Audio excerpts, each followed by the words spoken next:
안녕하세요, 선스케어입니다. 오늘은 차량용 반도체에 대해서 이야기해 보도록 하겠습니다. 많은 분들이 이미 들어보셨을 텐데요. 차량용 반도체가 품귀 현상을 빚고 있다는 소식입니다.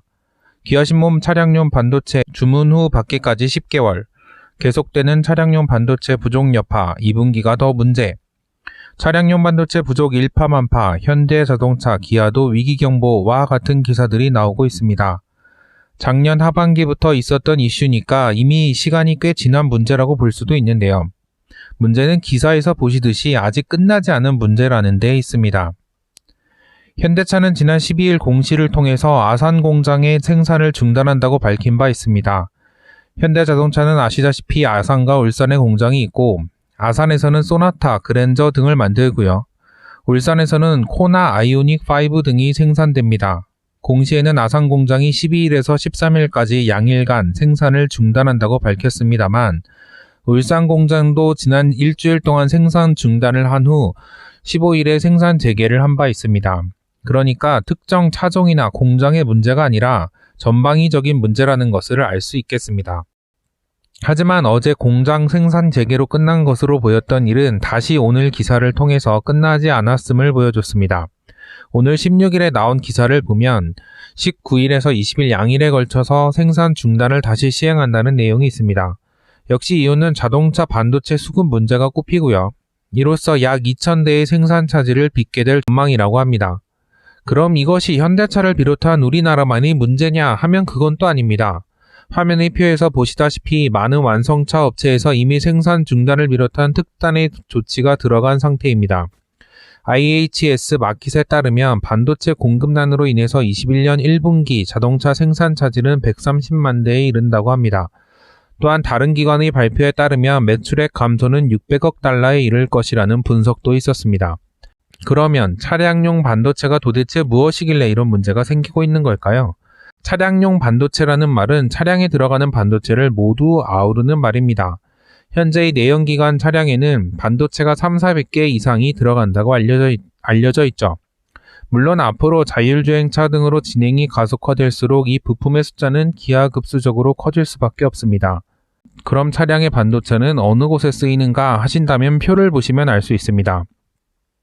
MCU라고도 불리는 마이크로 컨트롤러 유닛부터 액추에이터, 전력관리, 통신칩 등 다양한 곳에 쓰입니다.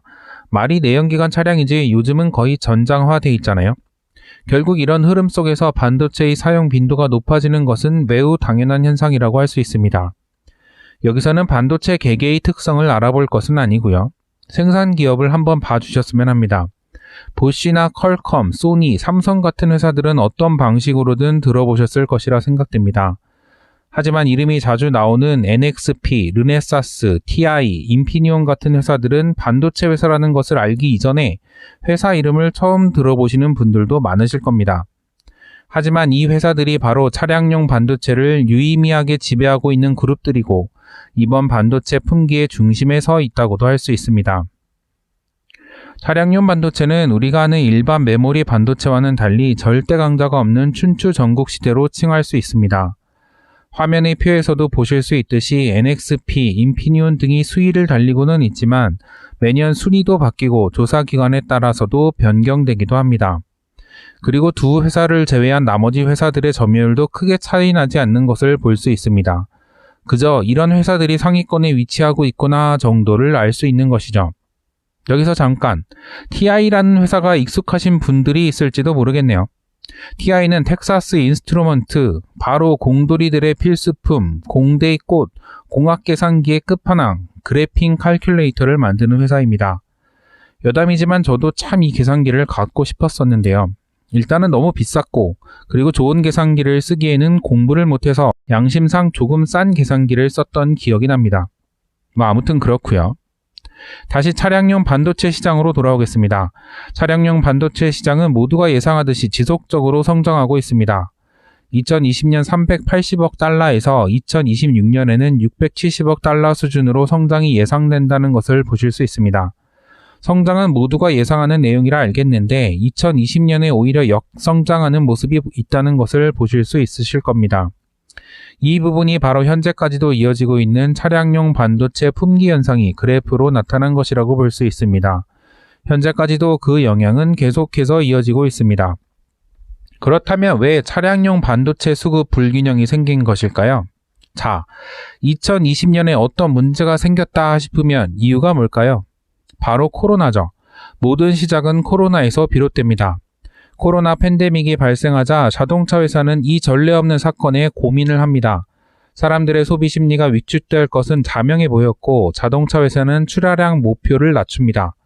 당연히 차량용 반도체의 주문도 필요한 수량만큼만 넣으면서 긴축에 들어갑니다. 이에 발맞추어 반도체 회사들은 이미 차량용 반도체 대신에 다른 고마진의 상품으로 눈을 돌렸습니다. 차량용 반도체 업체들은 대부분 차량만을 위한 반도체를 생산하는 것이 아니라 PC나 스마트폰 등에도 납품을 하고 있기 때문이죠. 오히려 IT 쪽은 코로나 때문에 매출이 늘어난 영향도 있었기 때문에 반도체 회사들은 그쪽에 집중을 하게 됩니다. 이렇게 자동차 회사와 반도체 회사 모두 판단 미스를 범했죠. 이 상황에서 미국에서는 텍사스 한파로 인해서 반도체 공장이 멈추고 일본에서는 반도체 공장이 불타는 등의 자연재해에 가까운 일들까지 겹칩니다. 심지어 대만에선 가뭄으로 반도체 공장의 물 부족 현상까지 생기게 되죠. 반도체를 만들래야 만들 수 없는 상황이 된 겁니다. 하지만 코로나로 인한 소비 심리는 자동차 업계에는 의외의 모습으로 작용합니다. 2020년 3분기 이후에 오히려 자동차 수요가 폭발하는 모습을 보입니다. 여기에는 비교적 코로나에서 자유로웠던 중국의 역할도 크게 한몫을 했죠. 뒤늦게 출하량 조정을 하면서 반도체를 구해보지만 필요량 이상을 구할 수 없는 상황이 됩니다. 이 모든 상황이 겹치면서 차량용 반도체는 수급 불균형 현상을 겪고 있는 상태입니다. 그 중에서도 앞서 말씀드린 MCU가 가장 큰 비중을 차지하고 있는데요. 여기에서 우리가 삼성의 라이벌이라고 알고 있는 TSMC가 등장하게 됩니다. 차량용 반도체 공급망은 표와 같이 요약될 수 있습니다. 앞서 말씀드린 대부분의 차량용 반도체 업체는 IDM, 즉 종합 반도체 회사입니다.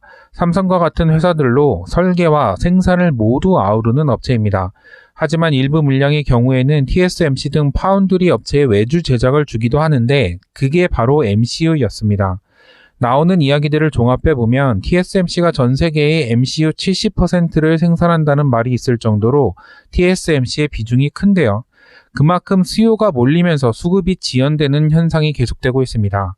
기존 최대 16주 정도 걸렸던 납품이 현재는 38주까지 늘어나 있는 상태라고 설명을 하고 있습니다. 메모리 반도체를 제외한 기타 비메모리 반도체에서는 모두 이와 같은 상황에서 자유롭지 못한 상황입니다. 아시는 분들은 아시겠지만 소니의 플스5 공급 대란도 현재까지 계속되고 있습니다. 이런 문제들이 전부 이 과정에서 생겨난 것이다 라고 봐도 문제가 없을 정도입니다.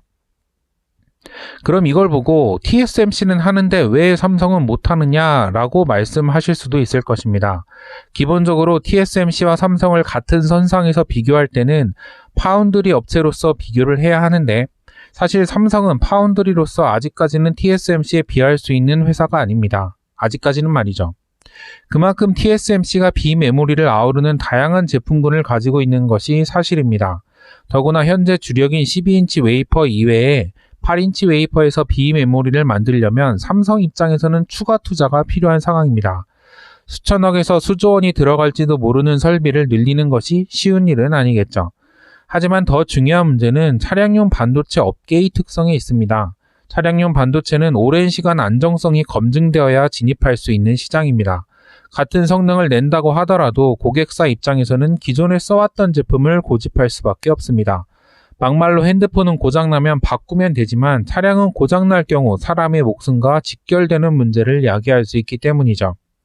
그래서 삼성이 당장 투자를 해서 좋은 기술로 제작에 성공한다고 하더라도 당장 그 반도체를 이용할 회사는 없다는 것이 대체적인 시각입니다. 물론 삼성이라는 이름이 있으니 다른 회사보다는 단기간에 접근이 가능할지는 모르겠네요.